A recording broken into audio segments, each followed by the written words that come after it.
국내 최초 돈 걱정 없는 교사를 위한 팟캐스트 방송 쌈쌈쌈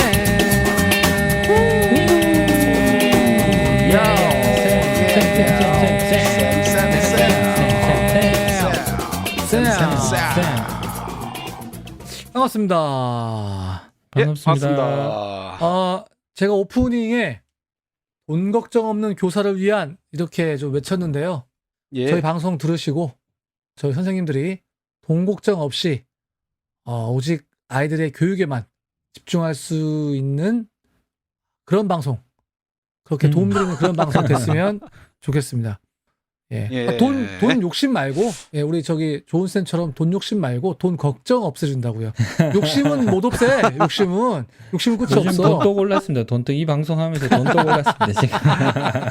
네, 자, 어떻게 지내셨는지 자기소개와 함께 근황 좀 잠깐 말씀하시고 좀 들어가죠. 오래간만에. 돈독으로서 예. 우리 조은쌤 소개 부탁합니다. 예, 안녕하십니까. 저는 인천에서 좋은 수업을 위해서 불철주야 노력하고 연구하고 있는 3학년 담임을 맡고 있는 좋은 쌤입니다. 반갑습니다.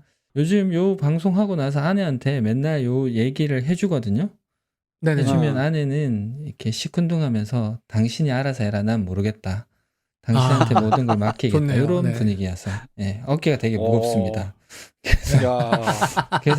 그래서 돈독이 올랐습니다. 제가 이 경제를 책임져야 된다. 이런. 아유, 돈 까먹으면 큰일 날 건데. 오늘 그렇죠, 보니까 그렇죠. 삼성전자가 엄청 떨어졌던데. 그래도 10% 정도는 나왔습니다. 10% 정도. 야. 아니, 그렇구나. 조은쌤 앱 안 지웠습니까?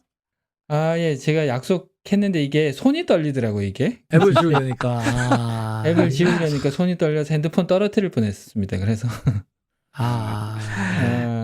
저희가 자꾸 조은쌤한테 뭐 앱 지워라, 앱 지워라 이런 얘기 하는데요. 그 얘기는요. 지금 방송 들으신 분 중에 혹시 조은쌤 비슷한 분이 계시면 정신 차리고 앱 지우라고 지금 계속 말하는 겁니다. 왜 우리 청취자들한테 협박해? 어? 예. 아니, 대부분은 안 그러시는데, 예, 그런 분들 계시더라고요. 우리 나쁜 네. 쌤, 좀 소개와 함께 어떻게 지내셨습니까? 예, 반갑습니다. 부산에서 그것도 특성화고등학교에서 열심히 아이들을 기술을 연마시키기 위해서 노력하고 있는 나쁜 쌤입니다. 반갑습니다. 우리 나쁜 쌤 특성하고 부심이 있죠, 부심. 그렇죠. 직업교육에 대한 부심이 있죠. 요즘에 계속 이제 자산관리 얘기가 나오니까 네네. 나 사실 앱 잘 안 보거든. 근데 이 방송하고 나서 나 요즘에 자주 들어가서 봐. 이런. 어떻게 됐습니까? 네. 지난주에 내가 내리받고 있다고 했잖아. 네네. 조금 해보게 됐더라고. 아, 그런데 뭐 요즘에 진짜 내가 관심을 거의 안 듣는데 네. 이 방송을 하고 난 뒤부터 네. 계속 뭐 주식 얘기, 그다음에 코스피 얘기 이런 것만 계속 내 귀에 잘 들리는 거 있잖아. 아하. 그렇죠. 그렇죠. 그래가지고 뭐 갑자기 코스피가 요즘 뭐 사상 최대로 올랐다 그 얘기도 내가 아하. 어젠가 오늘인가 모르겠네. 그것도 들었던 것 같고. 그래서 조금은 우리 시장이 코로나임에도 불구하고 좀 긍정적인 신호를 주식 시장에서는 네. 보이고 있는 게 아닌가. 그래서 한편으로는 아직 다행이다. 뭐 이런 생각을 하면서 이 방송에 또 참여하게 되네요. 예. 그러면 이상한 쌤 소개 한번 부탁해요. 예. 네. 다 아시다시피 제주에서 하라는 수업은 하지 않고 허구한 날 이렇게 방송 같은 거 이상한 짓거리만 하고 있는 이상한 쌤입니다. 방송이 왜? 그러니까 방송이 이상한 짓거리는 아니지. 이거 뭐 기껏 방송했더니 말이죠. 이거 더 돈도 올라가지고 이 사람들 큰일 났습니다 지금. 예. 네, 좀 주말 동안에 좀 아이가 좀 아팠어요. 열이 39도까지 오르고 해열제를 먹였더니 35.5도 아래로 또 떨어져 버리고 막 밤에. 그래가지고 오래간만에 저랑 아내랑 아이 사이에 끼고 거의 뭐 잠을 자는 둥 마는 둥, 아시죠? 잔 것도 아니고 안 잔 것도 아니고 그런 상태. 그렇지. 그러면서 알지. 좀 애를 좀 케어를 했어요. 그래서 참 오래간만에 그렇게 했는데 결국엔 뭐 열도 잡고 또 요즘은 또 옛날 같지 않게 열이 나면 분위기 그렇지. 알죠? 열나면 골치 아프지. 아무래도 못 가. 병원에서 잘안 받잖아요. 그러니까요. 섬뜩하지 진짜. 그래서 굉장히 좀 시겁했는데 다행히 뭐 독감이나 또 뭐 코로나나 이런 건 전혀 아니고 좀 목이 부어가지고 아, 학생은 편도염. 네. 좀 잡고 좀 그랬습니다. 그래서 참 우리 선생님들뿐만 아니라 선생님들 키우시는 자녀분들 또 건강 좀 유념하시고 환절기에 건강 조심하시라. 또 그렇지. 이번에 지금 비 오고 나면은 많이 추워진다고 합니다. 예, 옷 따뜻하게 입으시고 맞아요. 좀 챙기셨으면 좋겠습니다. 자, 그러나 저러나 네. 지난 방송 또 특집 방송 두 번째 방송 나가고 이게 사람들이 약간 샤이 이코노미가 있는 거죠. 샤이 이코노미. 그러니까 뭐냐면은 청취 수는 엄청 높아. 청취 수는 엄청 높은데 댓글을 안 달아. 뭔가 질문할 것도 그러네. 있을 텐데 궁금한 게 있을 때 댓글을 어. 안 달아. 그래서 약간 이게 그런 거 좀 내색하는 거 좀 우리 선생님들 좀 싫어하잖아요. 그래가지고 샤이 이코노미가 있다. 샤이 에세. 샤이 에셋이 있다 지금 보니까. 그렇죠. 아유, 경제는 그래. 관심이 엄청 많은데 차마 여기 그죠, 댓글 그죠. 못 다시는 거죠. 예. 그쵸. 그렇지. 혹시 이상한 선생님 그 아이 열 때문에 네. 방송 다 잊어버렸을 것 같은데 혹시 지난 방송 기억나는 거 있습니까? 저 기억 남는 거 딱 하나 오. 있습니다. 딱 하나. 딱 하나. 뭐. 네. 어. 제가 주알못이잖아요. 주식 이런 거 잘 모르잖아요. 제가 예. 딱 기억나는 거는 응. 3.74. 3.74 기억났습니다. 공제에. 공제 3.74. 요거 확실하게 어. 기억에 남았습니다. 그래서 좀 아내하고 얘기해서 이거 좀 약간 늘려도 되겠다. 저희 사실 진짜 되게 조금씩 하고 있거든요. 되게 최소로 하고 있어가지고 그냥 공제외 자체 혜택을 누릴 수 있을 만큼의 조금만 하고 있었는데 좀 늘려도 되겠다. 좀 노후자금으로. 요거 기억에 남습니다. 요거. 아니 뭐 말씀하신 우리 조은 쌤은 뭐 기억에 남는 게 맞나 봐요. 지난 방송. 예, 저는 피부로 와닿는 거 주택 청약 관련해서 요거 넣으면서 후회 많이 했잖아. 그렇죠. 제가 10년 무주택 하다가 갑자기 주택 청약을 깨고 막 어설프게 막 했었잖아요. 그래서 주택 기억납니다. 청약을 통해서 주택 마련의 기회를 노려야 된다. 이게 좀 기억에 남고 우리 아이한테는 꼭 요거 주택 청약 이 통장을 만들어 줘야 되겠다. 이런 야. 그리고 뭐 asset or location 요 표현 기억나시나요? 네. 그래서 하나에 몰빵하지 말고 제가 지금 삼성전자 계속 삼성전자 하는데 계좌 하나로 지금 하고 있거든요. 근데 용도에 맞게 이렇게 계좌를 또 나눠가지고 그쵸. 이렇게 해야 목적이 되겠다 있는데. 생각하는데 아직은 뭐 돈이 많이 들어가 있는 게 아니어서 근데 이게 그렇더라고요. 이렇게 용돈이 생기면 하나씩 사게 되더라고 이게. 그래서 아하. 목적에 있게 해야 되겠다는 걸 좀 다시 한번 생각해 냈습니다. 지난 방송 들으면서. 나쁜 네. 선생님은 혹시 기억에 남는 거 있나요? 아니 뭐 저는 뭐 아까 전에 이상한 쌤이 뭐 3.74 얘기했는데 저는 이번 주에 그 공제에 원래는 이제 기본 3만 원만 계속 옛날에 이제 김은수 그쵸. 센터장님 말 듣고 3만 원으로 완전히 줄여버렸거든요. 네네네. 그래갖고 이번에 3.74 그 얘기 듣고 바로 21만 원을 올렸습니다. 오. 21만 원. 와, 많이 한다. 올리고, 돈이 많나 봐. 아니 뭐 나는 뭐 처자식 빼고 내가 없는 게 어디 있노? 네, 우리 나쁘쌤 그리고 늘 이제 강조하는 또- 내가 처자식 빼고 없는 게 뭐가 있냐. 늘 강조하시는. 아유 거기다가 지난번에 또 우리 그 센터장님이 마이다스 네. 책임투자 펀드 CP 오. 그리고 또 AB 미국 그로스 주식인가? 네. 그것도 네네. CP. 와. 요것도 한번 해라 했는데 내가 그 검색을 해봤어. 근데 네네. 내가 이제 그 이거 들로 갈라다가 지금 시간이 없어서 못 가고 이제 인터넷으로만 좀 검색을 해봤는데 네. 좀 있더라고 그게. 그래서 내가 조만간에 이것도 한번 55세까지 한번 열심히 한번 또 쌓아보려고 그 생각 중에 있습니다. 예. 근데 야, 이거 공제도 무서운 사람들이다. 21만 원 하고 이것도 하고 하면 그러니까. 돈이 진짜 되게 많나 봐요. 예. 그러니까 아까 얘기했잖아. 내가 처자식 빼고 내가 없는 게 어디 있는데. 아니 나는 딴 거를 뭐 할 돈이 없어서 못하겠어. 돈이 없어서. 근데 이 사람들 진짜 무서운 사람들이네. 아니 그거 아까 마이다스 뭐 AB 그거 명칭을 다 외우고 있네. 야.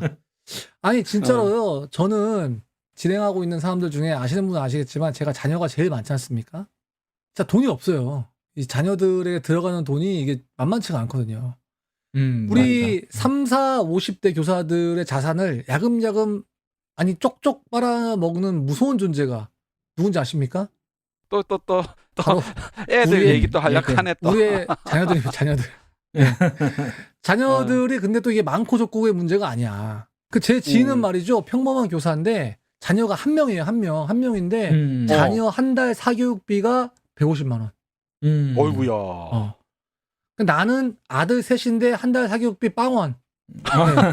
뭔데 아들 방치하는 기가 뭐고? 그러니까. 근데 어? 우리 집 애들 저기 한 달 식비만 150만 원이야. 오.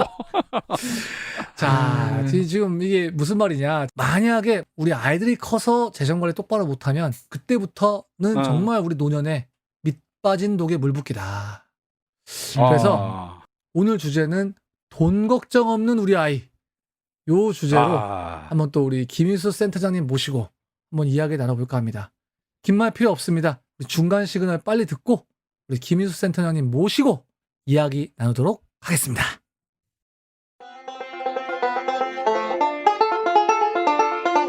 지금 여러분께서는 좋은쌤, 나쁜쌤, 이상한쌤이 진행하는 팟캐스트 방송 쌤쌤쌤을 듣고 계십니다.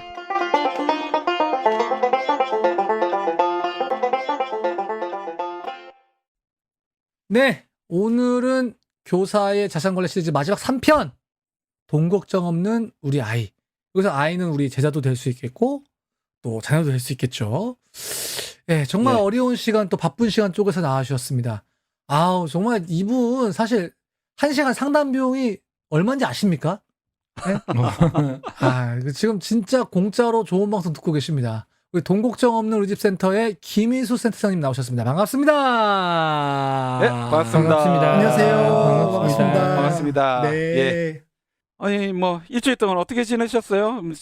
지금 방송은 진짜 뜨겁웠는데 전화통도 뜨겁게 불티나지 않았을까 이런 생각이 좀 드는데 어떠세요?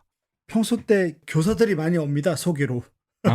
소개로. 네. 아, 그래서 이제 그 공지에도 자꾸 이야기해주고 있고, 네. 예, 펀드도 이야기하고 있고, 요즘 뭐 계속 바쁩니다. 그 줌 강의를 몇 번 하니까 네. 그 이야기 듣고 나도 줌 강의 해달라 그래서 뭐 줌으로 녹화해주고 오. 생방하고 또 어. 제주 쪽에 계신 청년들, 네. 또 지난주 토요일은 또 2시간 하기로 했는데 저녁 8시부터 거의 11시까지 3시간을 어우야. 풀로 와. 40명 제주예요? 들어왔더라고요. 제주에. 제주. 오. 한 35명? 근데 나중에 알게 됐어요. 제주에 하기로 했는데 제주 분은 15명이고 20명은 전국에 있는 분들이 또 들어왔더라고요. 이게 줌이니까. 줌이 그래서 좋은 것 같아요. 줌이니까. 네. 그러네. 참. 와. 저도 그 줌 주소 알았으면 들어가고 싶었는데. 그럼 우리한테 왜 안 가르쳐 네, 주셨습니까? 그래도 저한테 어, 오픈하셨어야 맞아. 되는 거 아닌가. 청년들만 들어오니까 청년. 나쁜 쌤 올 수 있네. 청년. 그러니까. 예. 나쁜 그러니까요. 쌤 올 수 있네. 예. 마음은 청년인데. 네. 예. 예. 예, 저는 지난 방송 너무 유익해서 오늘 방송이 너무 기대되거든요, 사실. 저는 지금 돈독 올랐다고 했지 않습니까? 예. 그래서 너무. 그런데 이게 부자가 3대 못 간다, 이런 말 있지 않습니까? 그래서 우리가 아무리 잘 보고 막 이렇게 해도 미래 사회는 어떻게 바뀔지 몰라서 늘 불안하잖아요. 그래서 그렇죠. 예. 우리 애들은 커서 결혼해서 집 사고 땅 사고 잘 살 수 있을까? 이게 좀 너무 걱정입니다, 사실. 예. 그러니까 사실 그런데 나는 경제 얘기하기 앞서서 앞으로 우리 경제가 아니면 뭐 세계 경제가 지금 점점 더 불확실하게 맞아요. 불확실성의 뭐 시대 뭐 이런 식으로도 얘기하는데 이런 불확실성의 시대 속에서 그리고 또 저성장 시대에 그러니까. 경제 교육을 어떻게 해야 하나? 솔직히 나는 경제 교육 이거 불가능하다고 보거든. 지금 이제 이런 상황에서 경제를 뭐 어찌 답이 없잖아, 답이. 뭐 그러니까요. 김은수 센터장님이라고 해서 뭐 뾰족한 답이 있을란가 나는 조금 의심이 되긴 하는데 그래도 맞아요. 한번 던져봅니다. 예. 아니 김일수 센터장님 사실 저희 어릴 때 경제교육은 무조건 저축이었어요. 저축이었고 맞아요. 학교에서 통장 그리고 만들어서 해줬어. 아끼고 학교에서 통장 어. 만들어가지고 거기에 막 넣었단 말이에요. 그랬더니 지금 시대에 왔더니 그거 뭐야 이제. 그렇잖아요. 이 경제교육 이거 어떻게 해야 됩니까? 가능합니까? 가능하긴 한 겁니까 이게? 가능하죠. 가능하고 가능해야 되고 우리가 없으니까 경제 교육 해야 되는 거예요. 사실은 어. 아까 뭐 부자는 3대 못 간다 그러지만 요즘 부자는 우리나라는 10대도 가더라고요. 어. 예. 아니 그거는 100억, 1000억, 1조 있는 그치. 사람들 얘기고 아. 솔직히 그런 사람들 많지 않잖아요. 예. 거의 없죠 뭐. 거의 없고 일단은 돈이 없고 힘들수록 경제 교육이라도 해야 그래도 뭐 투자 잘못해서 망하지 않고 예. 또 돈을 그냥 지금 어려운 게 우리가 이런 자산관리 방송이 필요한 이유가 예전엔 저축하면 저축은행 그 은행 이자가 뭐 5% 6%였잖아요. 예. 그렇죠. 그럴 때가 퇴직하면 있었죠. 예. 그럼요. 퇴직해서 한 3억만 갖고 있어도 은행에서 월 200씩 나왔다고요. 맞아요. 맞아. 네. 뭐 아니면 뭐 심지어 뭐 150만 원 나올 때도 평균 5%니까 지금은 고객이 4억을 넣어놨는데요. 한 달에 돈 40만 원 나온대요. 아. 야. 네, 그러니까 투자를 안 하면 월 1억당 10만 원 이자 붙는다고 돈의 가치가 없다 그러고 또 우리가 공부했지만 투자를 잘못하면 또 몰빵하면 쪽박차고. 또 망하고 어. 네. 뭐 이래서 어렵거든요. 그래서 그럴수록 우리가 원칙을 지키고 좀 자녀들에게 저는 경제 교육을 해야 된다. 그래서 경제 교육을 해야 나중에 우리 자녀가 적은 소득으로 자기 인생을 좀 뭐라 그럴까 막 엄청난 부자는 아니더라도 그래도 행복하게 살 수 있다. 저는 어. 굉장히 중요하게 생각합니다. 자녀 경제 교육. 네. 돈을 못 주면 경제 교육이라도 시켜야 않습니까? 교육이라도. 뭐 돈 듭니까 돈을 교육이? 물려주지 못할 거면은 경제 교육이라도 물려줘라. 좋은 아. 말씀입니다. 그럼요. 교육이라도 시켜서 내보내야 되는데 돈도 안 주고 교육도 안 시키면 그건 진짜 그건 직무유기죠. 아. 완전 직무유기. 좀 자신 있어 보이시네요. 뭐 그러네요. 오늘 그 얘기를 잘 풀어주실 수 있을까? 저희가 먼저 좀 성인이죠. 어때 성인이라서 좀 뭐 이게 교육이 필요한지 잘 모르겠지만 대학생들 좀 얘기 좀 해봤으면 좋겠습니다, 센터장님. 요즘에 깜짝 놀랐어요. 비트코인 지갑 없는 애들이 없는 거야. 오. 네. 그래서 지갑 있어요? 막 이런 나 지갑 안 갖고 다니는데 그게 비트코인 지갑을 얘기한 거야. 아니 깜짝 근데 놀랐어. 비트코인이 지금 코인 하나에 지금 2천만 원 가까이 하던데 그런 거 그거 가지고 쪼개서 살 있다고? 수 있으니까요. 그렇죠. 어. 쪼개서 살아요. 아예 그리고- 모르시는구나. 그러니까 이게 에이, 벌써 이게 대화가 안 돼요. 대학생들하고 저는 비트코인 진짜로. 하지 않아도 그게 어. 2천이 아니고 쪼개서 이제 좌수를 쪼개듯이 살 수 있는데 소량으로. 근데 나쁜 셈은 뭐 제일 비트코인 비싼 거 지금 뭐 1,900만 원, 1,500만 원, 뭐 1,000만 원 그거 생각하고 있잖아요. 대화가 안 돼요. 예. 그러니까 대학생들하고 진짜 이렇게 대화가 안 된다니까요. 거기다가 네. 생각하는 것 자체가 약간 네. 그러니까 그거죠. 욜로. 물론 다 그런 건 아닌데 뭐 왜냐하면 이 사회에 대한 기대가 없으니까 이 사회 이렇게 해봤자 네. 아껴봤자 돈 벌 수도 없고 알바해봤자 음. 거기서 거기고 비트코인 해가지고 이렇게 하거나 아니면 뭐 이렇게 생각하는 친구들 그래서 오로지 뭐 취업 네. 뭐 이러니까 좀 안타깝더라고요. 그래서 이런 대학생들에게 고등학교 졸업한 친구들에 대한 어떤 경제교육 이거 좀 어떻게 좀 방법이 있습니까? 일단은 뭐 저번에도 한번 이야기했는데 저희 딸이 재수하고 대학교 2학년이거든요. 오. 네.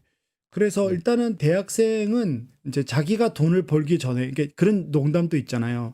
대한민국은 망해도 소비의 지갑은 대학생으로부터 영원히 열린다. 야. 예, 누가 했습니까 그런 말? 부모의 경제는 제가 했습니다. 부모는 코로나 돈 못 쓰는데 여전히 대학생들 지갑은 닫히지 않는다. 돈이 어디서 나는지. 예, 그만큼 이제 부모가 어려워도 대학생들 용돈을 주고 요즘 또 대학생들 아르바이트 많이 하거든요. 그래서 일단 대학생들의 경제 교육의 핵심은 뭐냐면 사회로 진출해서 본격적으로 돈을 벌기 전에 중간 단계에서 엄청난 소비를 하는 군이에요. 그렇죠. 그죠? 네. 우리가 이걸 생각을 잘 해야 돼요. 중고등학교 때랑 완전 달라요. 대학교로 그쵸. 가는 순간 이미 소비의 문이 열리거든요. 근데 자기가 적극적인 소득이 없는 상태에서 물론 아르바이트는 하지만 자기가 직장 사회에서 완전한 소득이 있기 전에 소비부터 열린다고요.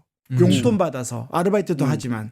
그래서 일단 대학생들의 경제 교육의 핵심은 뭐냐면 빚지지 않는 삶을 가르치는 거예요. 네. 그래서 우리가 이번에는 자산관리지만 2년 전에 한 것 중에서 교사들의 첫 시간에 뭐 했는가 하면 돈 관리, 재정 관리할 때 신용카드 쓰지 마라라는 부분을 했거든요. 네. 네. 그렇죠. 지키고 있습니다. 네. 그럼요. 대학생들 자녀랑 이런 경우죠. 휴대폰을 사러 갔다. 그럼 부모들이 카드를 쓰지 말고 현금을 쓰든지 한 방에 주고 돈을 주고 아이들에게 가르쳐야 돼요.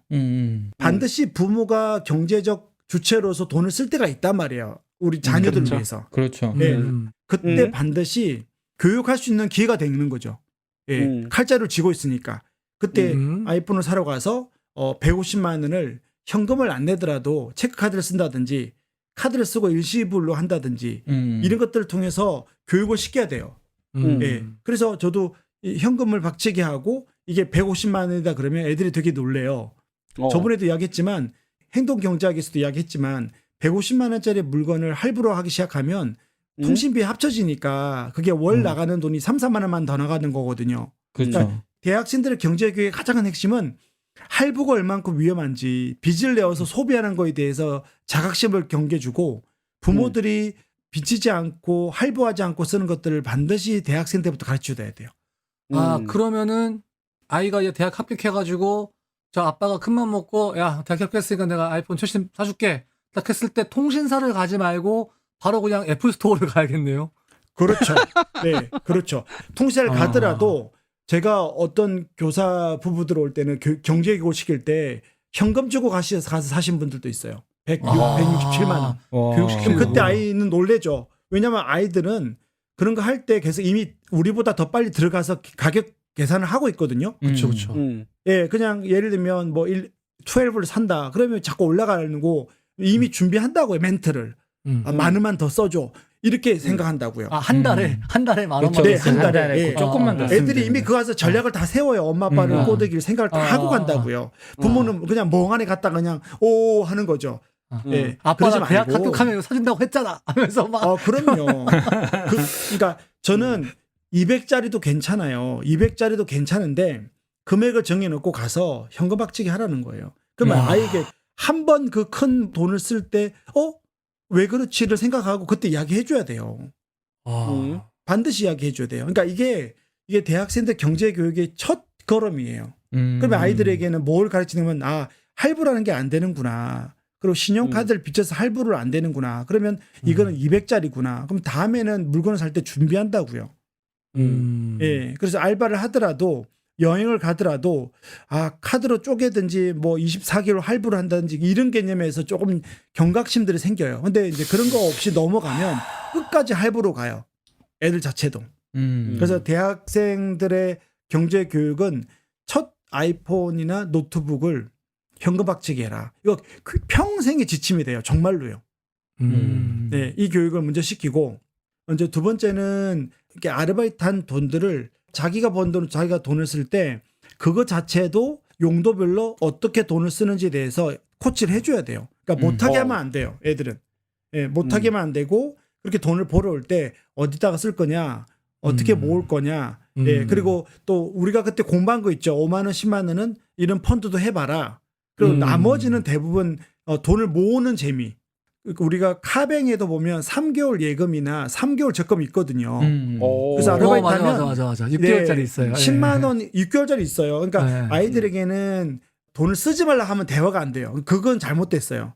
아이들이 욕구가 있으면 그냥 쓰게 하는 것도 나쁘지 않은데 그 과정에서 건강하게 쓸 수 있도록 저축이라는 것이 있고 돈을 모으는 것들이 있고 그렇게 모였을 때 쓴다는 것들에 대해서 가르쳐야 돼요. 그래서 첫 번째는 할부 개념을 분명히 해서 이후에 왜냐하면 아이들이요 전화로 해서 2, 300만 원 빌려가지고 대부계 쪽이나 신용불량자가 굉장히 많아요. 대학생들도. 그렇습니다. 맞습니다. 요즘 예. 100만 원 빌려주거든요. 전화로. 대학생도 빌려줘요. 맞아요. 자기 학교만 정확하고 아르바이트 하잖아요. 특히 신용카드 뭐 자기가 하나 만드는 게 있으면 무조건 100만 원, 200만 원 전화 빌려줘요. 그럼 그거 이자 높은 25%거든요. 네. 그러니까 그런데 애들이 돈을 쓴다니까요. 생각 없이. 그래서 이거는 대학생이 됐을 때 잠재적 신용불량자. 네, 대학생들과 청년들의 잠재적 신용불량자를 막기 위해서 내 자녀가 그럴 수 있단 말이에요. 부모 몰래. 출발은 10만 원부터 빌리는 거거든요. 그래서 할부가 안 되고 신용카드 빚은 안 되고 이것을 가르치고 두 번째는 아르바이트를 하든 용돈을 하든 돈을 모아서 저축하는 거에 대한 습관 이런 것들을 알려줘야 돼요. 어떤 게 있고. 그래서 특히 아르바이트 하면 6개월 뒤에 여행 가라. 6개월 여행 가는 동안 모아라. 이런 것들을 대학생들에게 가르치는 것만 해도 이 두 가지 정도만 해도 굉장히 크다. 그리고 이제 비트코인 같은 경우도 그러니까 부모가 좀 알아야 되는 게 저번에 우리 아이들하고 어디더라? 그 피자집인데 기본적으로 요즘 세트가 40%인데 자 들어보세요. 코인으로 결제하면 40%를 빼고 난 나머지 금액의 50%를 또 해줘요. 아, 그러니까 어. 할인이 40%인데 코인으로 만약에 결제하면 10만 원 더 먹었다. 할인해준다고요? 그럼 예. 6만 원, 네, 10만 원짜리가 6만 원 되는 건데. 예. 네네네. 어. 근데 6만 원에서 결제를 코인으로 하면 또 50% 할인돼서 10만 와. 원짜리를 3만 원에 먹어요. 와. 와. 자, 그러면 어른들은요. 코인으로 결제한다 그러면 그때 써야 인터넷인데 안 돼요. 이게 이 플로우 자체가 몰라요. 어디다가 돈을 그쵸. 사고 그쵸, 코인을 몰라요. 도대체 어디서 지갑도 사는 없고. 건지. 네. 어. 네. 어. 결국은 그런 경우 굉장히 그걸 못하게 할 수는 없는 거죠. 네. 안 그래요? 그렇네. 예, 코인으로 투자하는 개념이 아니고 코인을 갖고 있다가 그거를 소비에 쓰는 개념, 핀테크 개념으로 가져가는 것들도 요즘 있다고요. 그래서 부모들이 아까 얘기했잖아요. 주식이건 펀드건 비트코인이건 해서 부모들은 공부를 해서 소통해야 돼요. 무조건 못하게 하는 게 아니고. 왜냐하면 우리가 모르면 자녀들이 말 절대 안 하고요. 대화 안 돼요. 예. 우습게 하는 거죠. 그래서 공부하셔서 비트코인 한 주에 2천만 원 이런 얘기 하면 안 되고 애들이 아니 나 쪼개서 사는 거 알지만 그 정도로 비싸다. 아, 그렇죠. 강조한 거지. 네. 그래서 이제 그래서 아이들 언어와 아이들이 어떤 개념으로 또 왜 상실감으로 비트코인 통해서 이런 개념들을 우리가 어른들이 소통해야 돼요. 그래야 공감을 할 수 있다. 그래서 그 정도만 조금 염두에 두고 좀 가이드 해주면 굉장히 달라진다는 거죠. 이야, 좋습니다. 야, 근데 뭐 듣다 보니까 이거 별거 아닌 것 같은데 그리고 지난 방송 2년 전에 했던 방송이 재방송인데 아 그래도 솔깃해지는 그거는 또 뭘까 그러니까. 이런 생각이 네. 좀 드네요. 근데 해야 되는 거죠. 이게 우리가 아는 것과 자, 내 자녀가 대학생이 됐을 때 내가 공부하고 준비해서 실행하는 것은 천지 차이인 거죠. 예. 네. 그래서 하라는 거예요. 안 하면 네. 큰일 나요, 나중에. 예. 네. 아니 그러면 뭐 대학생이라든지 뭐 약간 청년들 이런 거는 그렇다 치더라도 사실은 중고등학생 경제교육은 솔직히 야 이거는 진짜 너무 어렵거든요. 애들이 뭐 자기가 하고 싶은 거 있으면 그냥 땡깡 부리면서 해달라고 쪼르고 네. 거기다가 또 안 해주면 부모하고 관계가 또 틀어지고 아유, 뭐 이런 식으로 되다 말도 보니까 못해, 말도 못해. 경제 교육을 시킬 여유조차가 없어. 내 그 돈 안 주면 뭐 공부 안 해 삔다. 대학 시험 안 치 삔다. 뭐 이래 삐면 뭐 부모들 그냥 할 말 없거든. 이런 애들조차도 경제 교육을 어떤 식으로 시켜야 될지 저는 조금 답을 찾기가 좀 쉽지 않더라고요. 보니까 이런 애들을. 예. 일단은 한 두세 가지 정도가 있는데요. 나중에 초등학교도 얘기할 텐데 먼저 이야기할 게 용돈이에요. 용돈. 네, 용돈의 개념을 꼭 가져가야 돼요. 뭐 용돈 기입장까지 아니더라도 중고등학생이 무슨 용돈 기입장을 써요. 예, 그까지는 안 되고 중고등학교 때는 용돈을 2주마다 주는 게 좋아요. 2주마다. 2주마다. 예. 그다음에 용돈 외에 아이들이 필요한 것이 1년간에 뭐 선물이 될 수도 있고 이게 스팟으로 사줄 수 있죠. 네. 생일이나 명절이나 예. 그런 예. 것들에 특별한 대한 날? 기준을 서로 앉아서 합의를 봐야 돼요. 그래서 용돈은 너는 얼마 정도 받고 싶냐? 이게 중고등학교 정도가 되면 일방적으로 대화하지 말고 물어봐야 돼요. 예, 너는 얼마 정도 용돈을 받고 싶냐? 친구들은 얼마 받냐? 그렇게 이야기를 해주고 애들은 무조건 많이 달라 그러죠. 그래서 그렇지. 용돈의 개념을 2주마다 준다는 거 하나가 있고요. 그래서 용돈이 끝날 때까지는 어떤 것도 용돈 안에 해결하도록 해줘야 돼서 차라리 용돈을 좀 더 주더라도 용돈을 주는 것으로 어디까지 할 건지에 대해서 조금 기준을 정하는 거 하고요.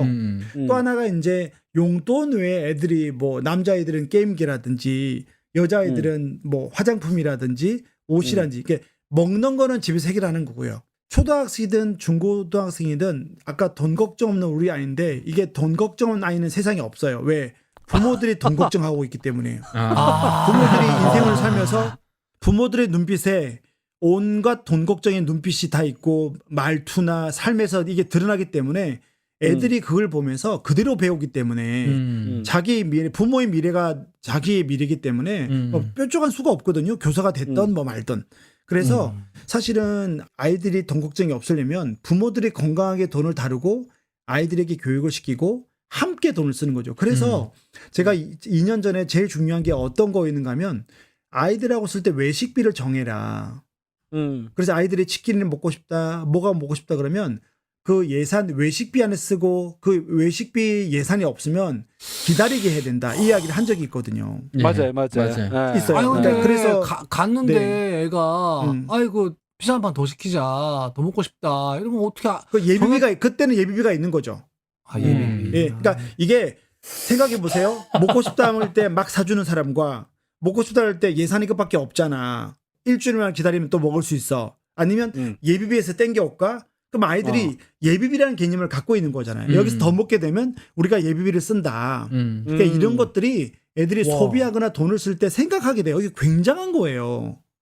생각하게 돼요. 예산이 애들은 있으면. 아니 애 앞에서 아 그래? 그럼 우리 예비비에서 땡겨서 먹을까? 이렇게 얘기하라고요. 그럼요. 그러니까 이게 좀 더 들어보세요. 이게 야. 어디까지 가야 되는가 하면 일단 중고등학생들은 2주마다 용돈을 줘라. 그리고 1년에 한두 번 이렇게 비정기적으로 특별한 애들이 필요할 때 거기에 대한 총액을 쓰는 거예요. 총액. 용돈 내에 너는 1년 동안 뭐 그게 전자기기든 뭐든 뭐 너한테는 30만 원 정도를 1년간 쓸 수 있어. 예산이죠? 그것도 정해놔라. 네, 50만 원 정도 쓸 수 있어. 한해 이런 예산을? 것들이 1년 동안. 네, 예. 그거 정해야 돼요. 그게 왜 중요한가 하면 중고등학교 때 애들이 돈을 대할 때 원할 때 다 가질 수 없는 인생을 배우고 또 돈에 대한 우선순위. 내가 30만 원이 있으면 이걸 할까? 저걸 할까? 선택을 하게 돼. 굉장히 중요해요. 굉장히 제가 늦둥이가 9세인데 걔는 용돈을 4,000원 주거든요. 예, 1학기 때부터 주는데 어떤 일이 생기는가 하면 한 4만 원 정도를 모아서 나머지 저축하고 지갑에 있었는데 스타필드를 갔는데 이제 영화 보고 나서 그때 겨울왕국인가 인형이 있는데 인형이 26,000원 하는 거예요. 그러니까 예산이 있고 그걸 내가 사주지 않죠. 자기 돈으로 사야 되니까. 그러면 지갑에 4만 원 있다가 보고 26,000원짜리 가격 한번 보고 지갑 열어보고 그리고 결국 안 샀어요. 그 왜 안 샀냐 그러니까 이거를 내가 모으려면 안 먹고 과자 안 사 먹고 몇 달을 모았는데 그냥 인형 하나 사면 집에 인형이 있는데 26,000원 또 날아간다는 거예요. 그게 초등학 2학년의 말이에요. 뭐 특별한 게 아니고 그만큼 그냥 그거 하나 우리가 사주지. 용돈을 주고 그 센터장님 그거 하나 사주지. 안 돼요. 그때 그 그 사주는 2만 것은 크리스마스 자기 생일 딱 한 번 더. 세 번 사줄 수 있는 기회가 있어요. 그래서 얘는 너무 짜다. 그러면 크리스마스 때 사달라. 센터장님. 안 돼요. 안 돼요. 그렇게 가르쳐야 돼요. 아. 안 돼요. 그렇게 가르쳐야 돼요. 그래서 있는 사람이 더 심하네. 그러니까. 진짜. 그래야 돈 걱정 없는 아이로 우리 아이로 키울 수 있다니까요. 왜냐면 왜냐면 저런 아빠. 대박. 아니에요. 이게 이 한계 효용의 법칙이라고 인형 사줘봐야 딱 좋아하는 거 일주일에 알고 있어요. 나중에 그런 이야기 했어요. 이거 들고 와도 자기가 한 2주 되면 또 다른 게 필요하다. 한계 그러니까 효용의 어쨌든, 가치. 예. 효용의 가치가 한계가 있단 말이에요. 그 애들이 물건을 좋아하면 또 다른 게 좋아 보이고 그래서 끝도 없어요. 그래서 그게 돈을 쓰면 안 돼요. 그래서 어쨌든 중고등학생들에게 용돈을 주라. 그다음에 그거 외에도 필요한 것들이 반드시 있으면 사주자. 하지만 애들이 그 금액을 애들하고 니고에이션을 해서 너는 1년에 얼마다라고 하면 애들이 그걸 기억하고 있는 거죠. 그렇겠지. 그럼 물건을 살 때 이게 20만 원이다 그러면 이걸 사면 10만 원밖에 안 남다면 애들이 일단은 사고해요. 생각해요. 그러면 우선순위를 정하겠죠. 이 훈련이 진짜 중요해요. 이게 되고 대학으로 넘어가면 사실은 오늘 대학부터 이야기했지만 초등학교, 중고등학교가 이게 되면 대학교 때는 전혀 걱정이 없어요. 저는 아까 대학부터 물어서 그런 거고요. 네. 이게 훈련된 제 고객의 자녀들이나 우리 아이들이나 있는 애들은 전혀 걱정이 없어요. 할부라는 개념이 없고요. 신용카드라는 개념이 없고 없으면 안 쓰는 개념이고 그런 개념들이 커요. 그래서 중고등학생 때 반드시 그거를 정해라. 또 하나 있어요. 명절 때 용돈 받는 거 있죠. 할머니 할아버지부터. 용돈 많이 주죠. 네. 용돈 많이 줍니다. 네. 네. 그때가 그 돈을- 짭짤하잖아. 그 짭짤하다, 돈을 진짜. 주식을 사주세요.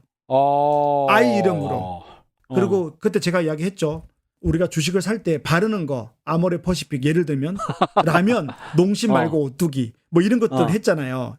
자동차 좋아하면 이제 테슬라 뭐 이런 개념으로 가는 거니까 그죠? 그러면 중고등학교 되면 이제 경제 교육에 눈을 뜨고 투자 공부를 해야 될 때 초등학교 때는 너무 빨라요 사실은. 초등학교 때는 그냥 용돈이라는 게 있어 은행에 저축해 이런 거고 중고등학교 때 그래서 어르신들이 주신 돈을 왜 투자라고 하는가 하면 그래서 아까 이 30만 원, 20만 원 그걸 투자하고 나면 돈이 없으니까 애들이 필요한 걸 사주라는 거죠, 부모가. 금액을 정해놓고. 그래서 투자를 하는데 저는 애플, 아마존, 구글, 마이크로소프트 이런 거를 사주기. 그러니까 애들이 자기 인생에 들어본 거, 들어본 애들도 거. 다, 예, 그걸 갖고 있을 경험들을 하라는 거죠. 몇 주 안 되더라도. 그리고 애들이 앱을 깔겠어요? 우리 못 깔지. 좋은 쌤처럼 애들이 앱을 깔고 뭐 공부하다 보겠어요. 아예 몰라요. 그러니까 그 대신 부모가 사줄 때마다 보여주는 거죠. 이게 얼마 됐어. 이게 얼마야. 그럼 애들이 뭘 물어보는 줄 알아요? 대박이다. 이거 언제 팔았어? 네가 대학 갈 때 이거 가지고 네가 필요한 거 살 수도 있고 여행 갈 수 있어. 그러면 5년 이상은 가잖아요. 6년 정도는. 굉장히 큰 교육이에요. 그럼 나도 애플의 주인이야. 그래서 주식을 사는 것은 사고 팔아서 돈을 버는 게 아니고 그 회사의 주인의 개념이 있죠. 주주다. 나는 애플의 주주다. 나는 아마존의 주주다. 이런 것을 애들에게 가르치는 거예요. 근데 그걸 무슨 돈으로 하느냐? 중고등학생쯤 되면은 애플, 뭐 마이크로소프트, 아마존 다 들어봤거든 사실은. 내가 구글도 대기업인 거 알죠. 알죠. 구글 알죠. 네. 그러니까 야. 주로 우리나라 거보다는 네, 아까 존쌤 저는 삼성전자보다는 재미가 없어요. 네, 재미가 없고 갤럭시 잘 나가는데. 그런 개념 말고 많고. 아이들에게는 또 좀 뭐라 그럴까 있어 외국에 보이는 있는 거. 주식 그런 것도 있어요. 좀 가오도 있어요. 그런 게 있다고 그렇지. 약간 그래야지 뻥 이런 거 있다고 내가 약간 애들한테 자랑질도 하지. 구글 주주다 얘가. 네. 그거를 왜 애들 용돈이나 다른 돈을 못하게 그런 돈이 없어요. 그래서 남길 수도 없고요. 그러면 제일 좋은 게 명절에 할머니 아버지 주는 거 엄마한테 맡기지 말고 투자하는 거죠. 그리고 이제 투자할 때마다 보여주죠. 1년에 2번 보게 돼요. 주로. 명절 때 2번. 그렇겠죠. 네. 그리고 이제 용돈 받은 것 중에서 할머니가 주면 거기서 10%는 쓰게 해요. 마음 놓고 쓰게. 이것도 있어야 돼요. 그래서 만약 50만 원 받았다. 그럼 한 20% 아니면 10% 5만 원 정도는 묻지 말고 네 마음대로 써. 애들이 또 그런 게 있어야 돼요. 1년에 한두 번은. 그래야 그렇겠죠? 돈을 또 맡겨요. 네. 그 말씀 듣다 보니까 제가 지금 뭐 중학교 자녀를 키우고 있어서 저희는 갑자기 이렇게 명절 때라든지 아니면 뭐 이랬을 때 어른들이 용돈을 주면 그 중에 10%는 무조건 후원을 하게 합니다. 후원을 하게 하고 그다음에 50%는 저축 그리고 40%는 너 쓰고 싶은 거 써. 이거거든요. 뭐 그런 것도 돼요. 근데 그걸 이제 저축을 하지 말고 뭐 공제에 엄마가 아빠가 넣어줄게 3.74 그러지 말고 그러지 말고 닦아 쓰지 말고 애들 명의로 미래셋이나 뭐 한국투자나 키움에 가면 주식을 애들 명의로 할 수 있거든요. 저는 아니 그게 아니라 저는 그 50% 저축도 그 저금통이거든요. 아예 안 돼요. 이게 이제 글로벌 시대에 옛날 구식이다 구식. 글로벌 시대에 주식을 갖게 하세요. 나 올드한 거야 지금? 나 올드한 거야? 그럼 이게 주식에 대한 공부가 굉장히 건강하게 되는 거죠. 이게 왜냐하면 이렇게 공부를 하면 5년, 6년 지났을 때 대학 계획이 될 때 비트코인이 얼마나 위험하고 비트코인의 경계. 그러니까 비트코인은 나중에 블랙체인으로서 소비할 때나 이렇게 코인을 꺼내 쓰는 개념을 가르치는 거지. 예, 우리 생활에 필요한 것들 결제 도구로 쓰는 거지. 맞아요. 비트코인을 투기 개념으로 쓰면 안 돼요. 그렇죠. 그 한 방을 버리는데 예, 나중에 일하기 싫어한다고요. 그래서 맞아요. 비트코인에 돈 벌면 삶이 되게 우습고요. 투자가 우습고요. 인생이 우스워서 안 돼요. 성공하면 쫄딱 망해야 돼요. 그래서 비트코인 안 되고 그래서 중고등학교 때 제일 좋은 게 주식을 가르치는 좋은 기회인 거죠. 대학생 때는 기회가 없어요. 그래서 중고등학교 때 어르신 용돈 받은 게 딱이에요. 딱. 저는 완전 주알못인데 저는 주식 살 생각이 없었는데 지금 이 얘기를 들으니까 쌤은 하지 말고 애들은 해주라고요. 애들 그렇죠. 사줘야겠다. 얼마 안 된다고요. 그러면 그냥 또 반기마다 사더라고요. 2월 달에 한 번, 9월 달에 한 번. 그러니까 이상한 몇 주 안 쌤처럼 되더라도. 돼지 저금통에 넣어놓으면 꽝이네요, 꽝. 완전 꽝이죠. 애를 망치는 거죠. 아니, 애를 망치다녔어요, 시대. 세상님. 애를 망치다녀서 잘 키우고 있는데. 정말. 그거는 초등학교 때 해야 될 거예요. 그러니까 이게 단계가 있는 거예요. 항상 우리는 교육은 알잖아요. 교사들이 저보다 알면서 왜 그래요. 죄송합니다. 단계가 있는 거죠. 단계가. 좋습니다. 예. 그 좀 전에 그 이상한 쌤처럼 아직도 중고등학생한테 대지저금통으로 경제교육 시키는 요게 있는데 통장도 이게 있습니다. 통장도 있어요. 진짜 너무하네. 아, 예. 비겁한 변명이야. 그렇죠. 아, 그런데 이제 요거는 초등학생한테 맞다고 했는데 그러면 요 대지저금통 교육을 하는 것처럼 초등학생은 경제교육 어떻게 하는 게 더 좋습니까? 예. 네, 일단 아. 팁을 하나 드리면 이미 돼지 저금통에 있는 중고등학생 돈은 어. 엄마건 아빠건 그 집에 돈을 주로 관리하는 분이 그 권력을 잡은 자, 주로 돈을 관리하는 분이 권력을 잡은 자거든요. 그렇죠. 집안에 돈주. 네, 권력 잡은 자께서 네, 어. 돼지 저금통을 다 빼서 주식을 사주면 되죠. 또 하나 중요한 게 있어요. 주식을 살 때 주식이 뭔지를 설명해야 돼요. 주식이 뭐고 우리가 지금 내가 구글이나 모르는데. 애플 사는 게 뭘 사는 거고 공부하셔야 돼요. 누구든. 네. 그래서 그걸 설명해야 돼요. 아빠 이거 뭐야? 몰라 그냥 그때 쌤좀 듣고 하라 그랬어. 이러면 안 돼. 그래서 그러니까 일단은 와. 얘들한테 주식이 뭐고 주주가 뭐고 왜 애플을 사는지 왜 그러면 이게 5년 10년 되는 이런 비전을 갖고 있고 이걸 이야기해야 되잖아요. 그래서 그렇지, 이걸 가지고 그렇지. 5년 뒤가 되면 주식이 오르는데 우리는 팔지 않을 거야. 뭐 이런 개념. 차트를 보지 말고 기업을 봐라. 아, 그렇죠. 이게 생각납니다. 네. 뭐 그런 네. 것들을 최소한 기본적으로 부모가 준비를 해서 가르쳐야 돼요. 그러니까 그건 한다고 보고요. 예, 그건 이제 예. 기본으로 한다고 보고 그다음 초등학교 때는 사실은 유치원 때는 할 필요가 없고요. 제가 보통 경제교육 강의, 학부모 강의 가면 학교에 가면 왜 학부모 교육 하잖아요. 초등학교, 있죠, 중학교. 네, 있죠. 그럼 그 경제교육 제가 많이 하거든요. 그래서 초등학교 같은 경우는 1학년 때부터 용돈을 주는 게 좋아요. 네. 1학년 때부터. 지금 셈을 우리 아이가 셈이 안 되는데 셈이 안 되는데. 관계 없어요. 가르칠 수 있어요. 그건 관계 없어요. 이거는 교육은요 아시잖아요. 교육은 그냥 가이드하는 거죠. 뭘 터득하거나 이런 게 아니고 시작하는 게 교육이잖아요. 내가 뭘 알려줘서 걔가 뭐 100% 아는 거는 다음의 문제고 그냥 이제 시작하는 개념이 있는 거니까 초등학교 1학년 때 셈이 안 되더라도 반드시 용돈을 주는 개념이 있는 거고 설명을 해야 돼요. 네가 유치원 때까지는 유치원 갔다 와서 과자 사달라면 과자 사주고 그러니까 이게 이 대화가 중요해요. 뭐 필요할 때만 사줬지만 이제 용돈이라는 게 있고 여기에 대해서 네가 주인이고 이걸 네가 관리해야 돼. 그래서 용돈 기입장을 사주면 돼요. 애들 그런 거 되게 좋아해요. 예, 그래서 2,000원이건 3,000원이건 초등학교 때는 일주일 단위로 용돈을 주는 게 좋아요. 예, 6학년 때까지. 예, 그리고 용돈 기입장을 쓰게 하고 용돈 기입장을 잘 쓰면 한 달에 1,000원씩 더 주는 거죠. 네. 보상이 보상으로. 네. 보상이 그래서 크네요. 용돈을 줄 때 처음부터 주고 싶은 걸 다 주지 말고요. 용돈을 주고 싶은 마음에 한 70%만 주는 거죠. 그 30% 남겨놨다가 착한 일, 신발 정리, 순종, 그다음에 용돈 기입장 이런 걸 통해서 100%를 채워주는. 그래서 만약에 내가 3,000원 주겠다. 그럼 3,000원 다 주면 절대 안 돼요. 자, 그게 첫 번째예요. 그리고 두 번째는 용돈을 주면서 꼭 이야기할 게 있어요. 용돈 안에서 해결을 해야 되는 걸 자꾸 가르쳐야 돼요. 그래서 어떻게 하는가 하면 처음에 용돈을 주잖아요. 그럼 용돈을 3,000원 주고 그 일주일 동안 그 용돈을 쓸 때 엄마가 아빠가 그 돈을 가지고 같이 가서 마트에서 쓸 때 가르쳐야 돼요. 무슨 얘기죠? 아이가 만약에 과자가 먹고 싶다. 뭘 사고 싶다 그러면 아이 그 지갑 용돈을 가지고 마트에 같이 가는 거예요. 그리고 여기에 3,000원이 있어. 이만큼 네가 골라. 그리고 이제 돈을 3,000원을 아이에게 꺼내서 내게 하는 거예요. 그리고 잔돈을 받아서 지갑에 동전을 넣는 거예요. 그래서 한 달 동안은 애가 소비할 때 꼭 부모가 따라가서 그 행위를 같이 하는 거예요. 근데 돈은 애가 넣게 하는 거. 요게 굉장히 중요해요. 아유, 저기 말씀드려 죄송하지만 저희 아이는 용돈 주면 그냥 그날 당일날 다 써버리던데요. 그러니까 그러면 안 되는 거예요. 그래서 처음에는 용돈을 주면 이 쓰는 걸 엄마 아빠하고 한 달 동안은 같이 가서 써야 돼. 그리고 네가 한번 적어봐. 이런 것들에 대해서 아이들에게 가르치면 애들이 그러니까 처음에 배우는 게 굉장히 중요해요.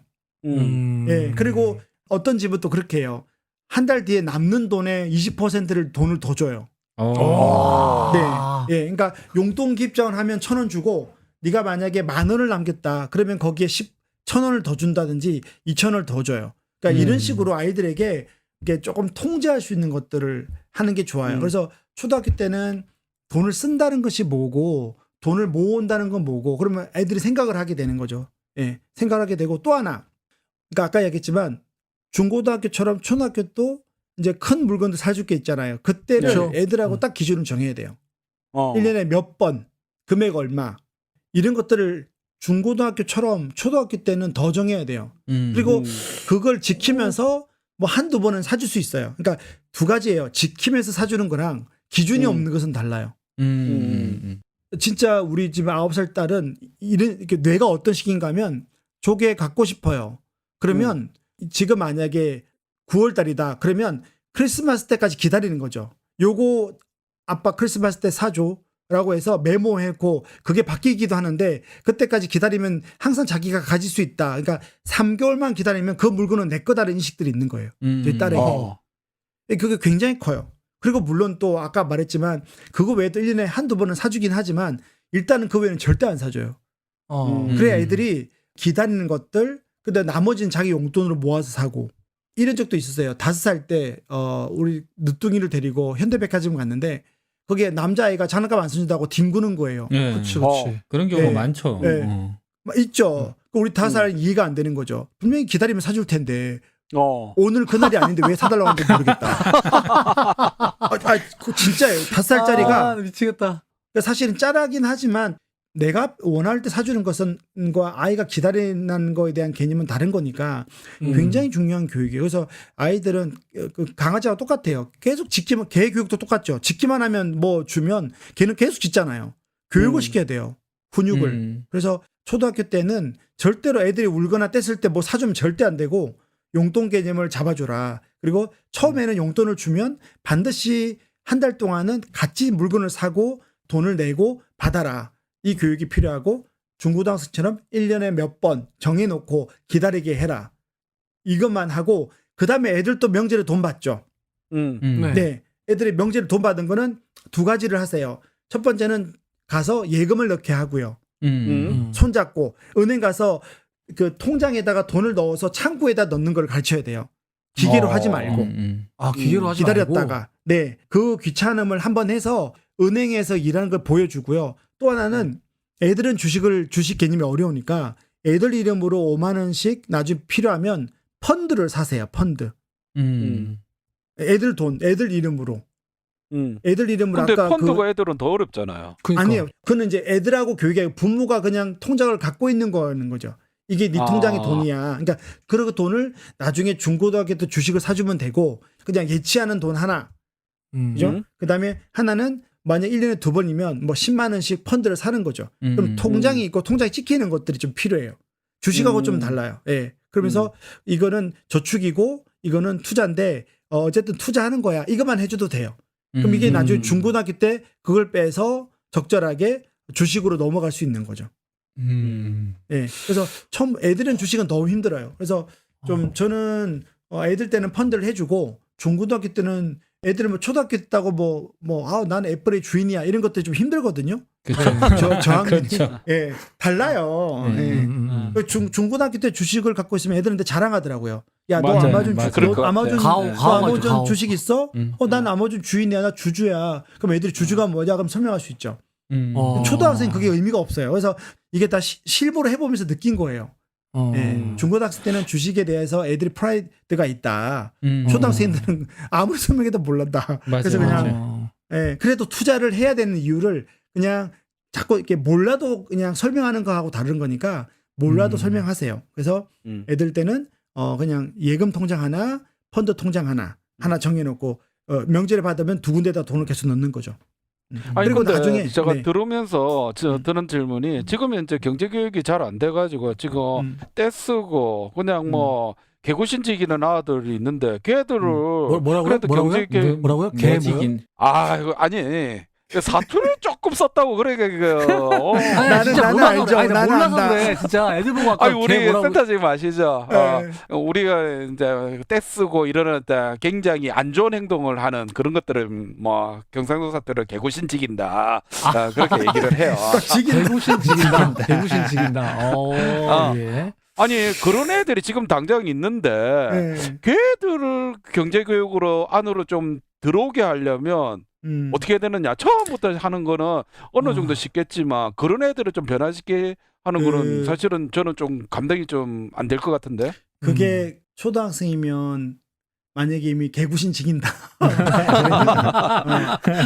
앉혀놓고 이렇게 이제 우리는 용돈을 줄 거고 이렇게 네가 이만큼 할 수 있어라고 해서 설득을 해서 그렇게 개구신 지길 때 한번 이렇게 박살내야 돼요. 그 대신 아이는 엄마 아빠가 안 그러다가 갑자기 그러면 애가 억울하니까 반드시 그 전에 이야기를 해야 돼요. 이런 일이 있을 때 절대 못 해주지만 이만큼 안에 살 수 있으니까 네가 잘 생각해라. 이걸 이야기해야 되고 그 이야기 못했는데 중고대학교 때는요. 애들은 뭘 안 해주면 부모님이 돈이 있는데도 안 해준다 생각하거든요. 애들은 맞아요. 부모님이 맞아요. 땅 파서 그래서 자꾸 그냥 안 해주면 애들이 자존감이 떨어져요. 그래서 뭘 하는가 하면 제가 상담할 때 좀 어려운 가정이 오면 가계 수지, 그러니까 재정 사항을 오픈하라 그래요. 그 제가 보통 옛날에 엑셀을 만들어서 좌변, 우변, 좌변은 소득, 우변은 지출 간단하게 주거생활비, 식비, 외식비, 문화생활비, 교통비, 통신비, 보험료, 용돈, 교육비, 기부 이렇게 해가지고 내가 만약에 300을 번다, 400을 번다 이렇게 쓴다. 너네들에게 교육비를 어떻게 많이 쓰잖아요. 그러니까 이것밖에 안 남는다. 자, 그럼 봐봐. 우리가 지금 50만 원 남아. 그럼 엄마 아빠 노후 준비도 해야지. 너 대학 준비도 해야지. 그럼 50만 원 남는데 이걸 무슨 돈으로 살까? 진짜 엄마 아빠는 이렇게 힘들게 벌어서 우리 집을 위해서 이렇게 다 쓰고 있고 그 덕분에 너는 먹을 거 다 먹고 교육비도 해. 이게 우리 한계고 엄마 아빠는 이 재정으로 최선을 다하는 거야. 그래서 정말 해주고 싶은데 돈이 없어서 못하는 거야. 이런 이야기들을 중고등학생은 특히 숫자로 앉혀놓고 이야기해야 돼요. 근데 그거를 어디서 하는가 하면 맛있는 거 치킨 하나 시켜주고 해야 돼요. 뭘 먹여야지. 네. 그럼요. 그러니까 기분 좋을 때 그리고 이야기해야 돼요. 그게 대학생 돼서도 왜 이거 나 안 해줘? 왜 안 해줘? 그럴 때 결혼할 때도 마찬가지예요. 그러면 부모의 재정 사항을 반드시 알려야 돼요. 네. 알려서 우리 부모가 돈이 남는데 너를 무시하는 게 아니고 다른 애들은 해주는데 너만 안 해주는 게 아니고 우리가 최선을 다하고 있어. 그래서 부모의 가정경제 자녀들이 함께 그 마음으로 동참해야 돼요. 그래야 돈 걱정 없는 아이가 되는 거예요. 돈 걱정 없는 자존감이 지켜지고 돈 걱정 없는 아이로 부모님이 이런 데도 열심히 사네. 우리에게 최선을 다하네. 그리고 이건 또 해주네. 이런 것들이 돼야 되는 거죠. 그래서 이제 그거 반드시 필요해요. 개구신지기는 초등학생은 그냥 막 앉혀놓고 먼저 이야기를 하고요. 똑바로 앞으로 시키고 앞으로 이렇게 중고등- 용돈이나 뭐 해줄 거다. 해줄 거다라고 먼저 이야기해야 돼. 그래서 5만 원, 10만 원짜리 뭐 사고 싶은 게 있냐? 먼저 미끼를 던지는 거죠. 그러면 원하는 걸 하나 사주고 그 대신 약속을 하는 거죠. 아니면 각서를 써도 돼요. 이렇게 나는 요거를 사서 6개월 동안은 물건을 안 사기로 엄마 아빠와 약속을 합니다. 시작. 일단은 그렇게 해놓고 그러면 이제 아이가 나중에 그걸 보여주거나 그러면 뗐을 때 이제 할 말이 있는데 애들이 그걸 다 느끼고 알아요. 그래서 항상 뭘 안 해줄 때는 반드시 대화를 해야 돼요. 알겠습니다. 아니 제가 들으면서 한 가지 꼭 질문하고 싶은 게 있는데 궁금한 게 네. 저희도 1년에 3번이긴 하거든요. 초등학생 같은 경우에 어린이날, 맞아요. 그다음에 네. 생일, 그다음 맞아. 어린이날, 크리스마스. 생일, 크리스마스 이렇게 세 똑같네 번인데 우리 집이랑. 네. 3번인데 그때 그 엄마 아빠가 좀 보고 그냥 적절한 선물 이렇게 사서 주지 애가 아빠 나 이번 크리스마스는 적어 이렇게 해놓고 그러진 않거든요. 근데 지금 센터장님 말씀은 너를 위해서 선물 자금은 1년에 20만 원인데 예를 들면 20만 원인데 1년에 3번 그거 사줄 거야. 라고 하면 애가 기다리고 있다가 이번 어린이날 때 내가 5만 원짜리 사버렸네? 그럼 이제 얼마가 남았네? 그 나머지 2번 남았네? 그럼 생일 때는 그거? 그럼 얼마가 남았네? 이렇게 한다는 말씀이신 거잖아요. 네, 진짜 그렇게 해요. 그리고 그걸 초과하면 자기 용돈에서 자기가 충당해야 돼요. 그게 예산이에요. 그래서 그게 선물입니까? 선물은 딱 그렇게 숨기고 있다가 짜잔 하면 우와 이게 선물이지.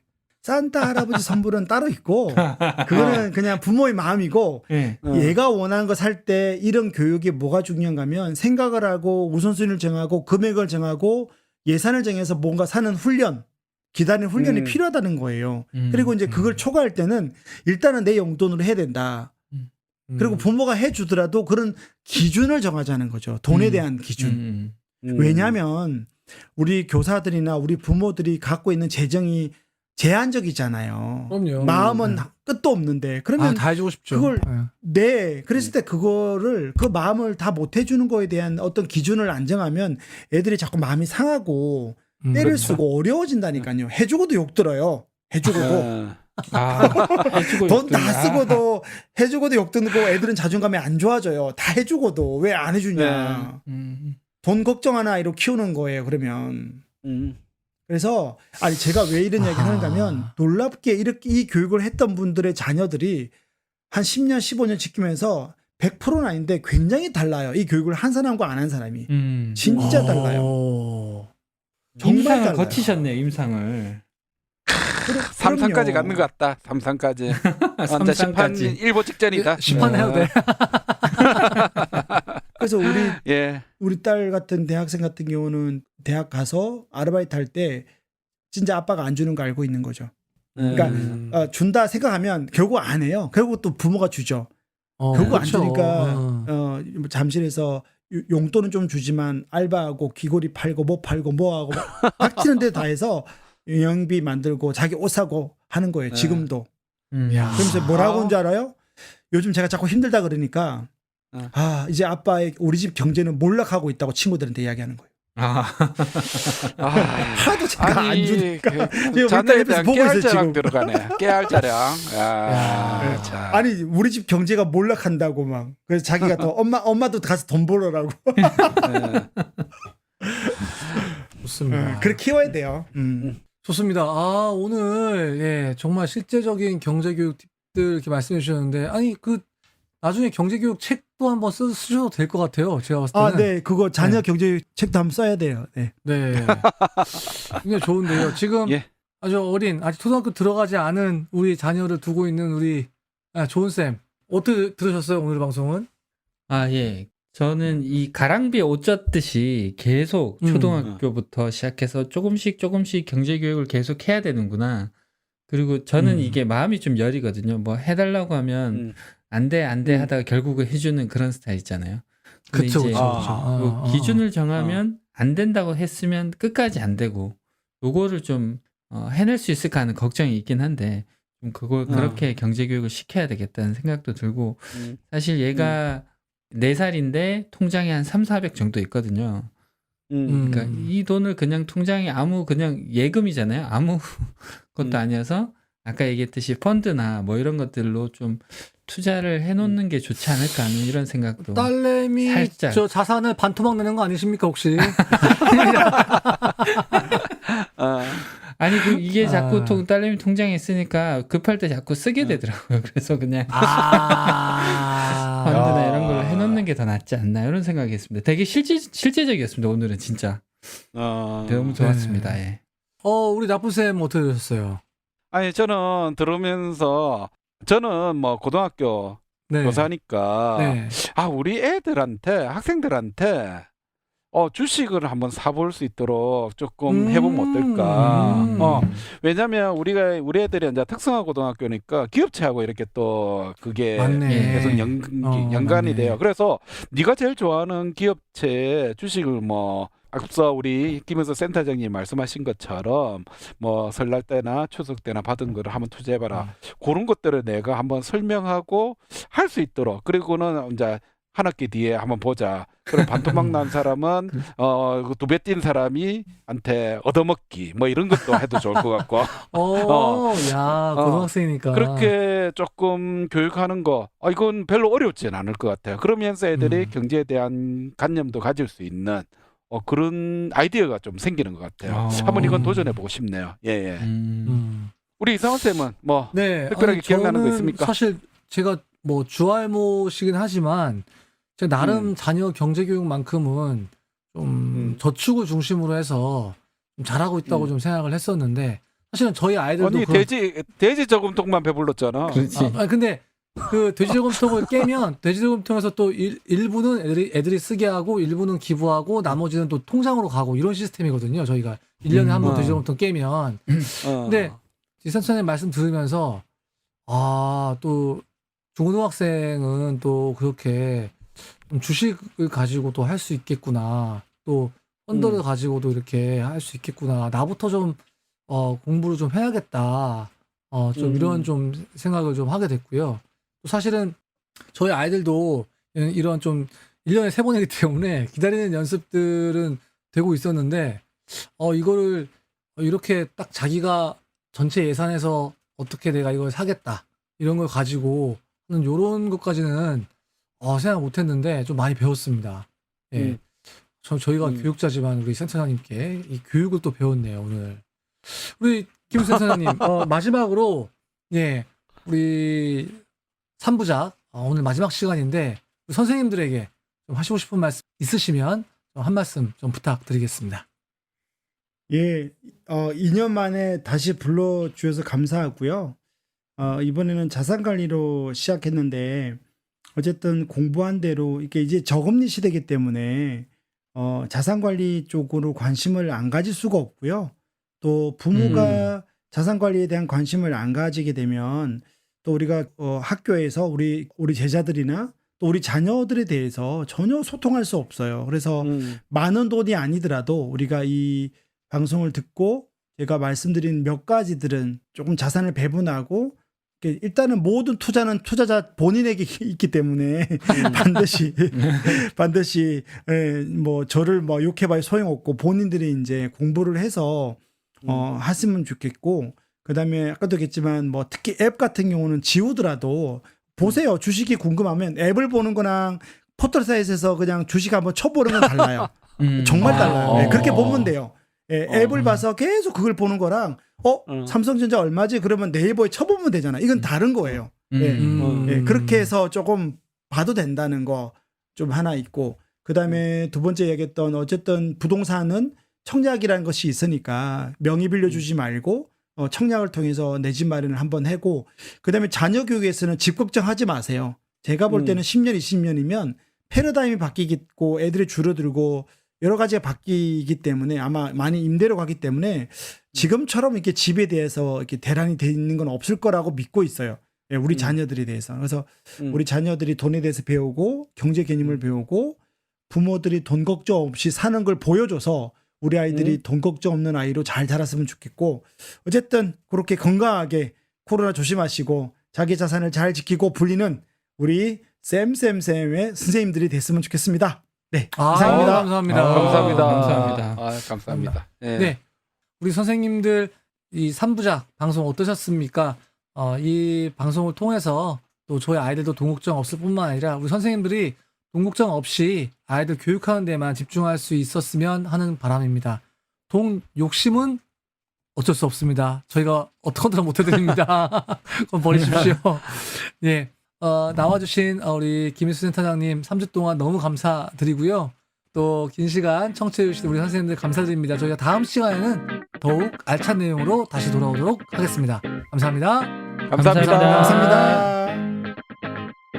쌤은 선생님들의 참여로 만들어집니다. 구독, 좋아요, 댓글, 팟캐스트 3종 세트 잊지 마시고 쌤 페이스북 페이지도 많은 방문 부탁드립니다.